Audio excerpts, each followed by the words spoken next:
Diba? Guys, tara.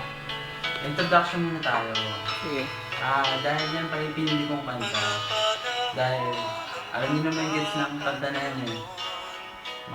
Sa chorus niya,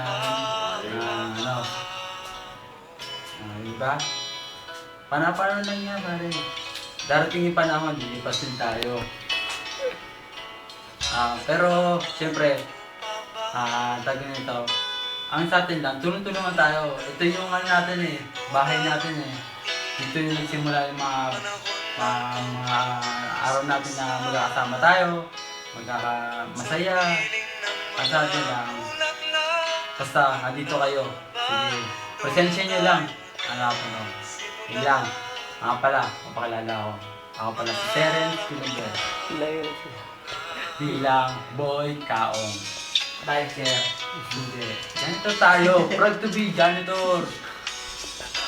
Siyempre, una, nagpapasalamat ako sa lahat ng naging katrabaho ko. Maliban na sa isa. Walang iyak ah. Siyempre, yung hindi ko naging katrabaho sa Ed, yan. Nagpapasalamat ako sa una. Sa Ed, siyempre, bahay niya. Sa magkakasama tayo dito.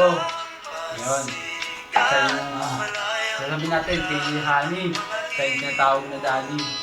May kailangan si Hani, siya ang tinatakbuhan. Sa lahat ng ano. Basta, yun. Papasalamat ako kay Ed kasi, yun.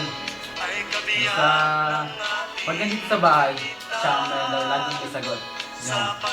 Siyempre, yan, ito na mga karapan nila. Basta, ang gusto ko lang, lahat tayo magtulungan dito. Para, ito na yung kandungan natin, di ba?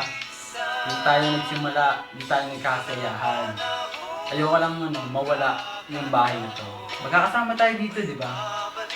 Ayoko nang simula lang, gusto ko hanggang katapusan. Kahit na mamatay naman tayo, kasi sabihin natin na magkahiwalay-huli man tayo.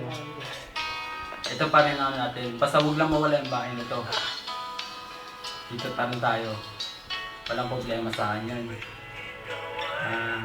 Papasalamat ako sa mga opening. Sa una sa mga lalaki, si Jackson, si Luray. Yan yung nakasama ko sa opening na lalaki.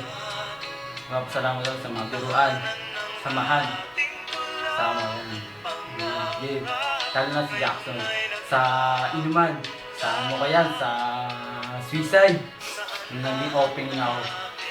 Kahit na magdamagan man yung inuman yan, kasama ko yan. Sa opening na kahera, una yan si Sel, si Jonah, si Lourdes, si Rose Ansel, yan ang magiging close ko sa kahera. Salamat ako sa wala naman masabi na bad things kasi sa akin lang, basta masaya tayo, gawa ko. Pag ano naman, wala na akong pakasay pag problema. Pag may problema kayo, sabihin niyo lang ako. Baka may tulong ako. Kaya ko. Yeah. Tapos, sa mga hindi ko nabanggit na opening, magpapasalamat ako dahil nakasama kayo. Dahil katrabaho ko kayo. Magpapasalamat talaga sa inyo. Wala naman na masasabi na bad thing sa inyo. Kasi ayoko suminigod. Sa mga closing, sa mga naging closing na ako ngayon. Kaya, magpapasalamat sa mga closing. Si Hani, yan, si Jado, si Marian, si Army, Kat, yan. Mga kasamang closing. Laging kasabay ko kumain pag closing. Huwag na lang sinasama ko. Sa mga hindi ko man naman nabanggit, salamat pa rin ako. Kasi nakasama kayo. At yung the best dyan, Sir Gilbert. Nagpapasalamat talaga Sir Gilbert. Kasi kung hindi sa kanya, wala kang trabaho. Kahit sabihin natin na pasaway ako. Kahit sino naman, di ba? Kahit sino, kahit sabihin nila. Si Sir Gilbert kung sa Masarap lang. the best. Okay na. Paalam ka na. Okay, bye.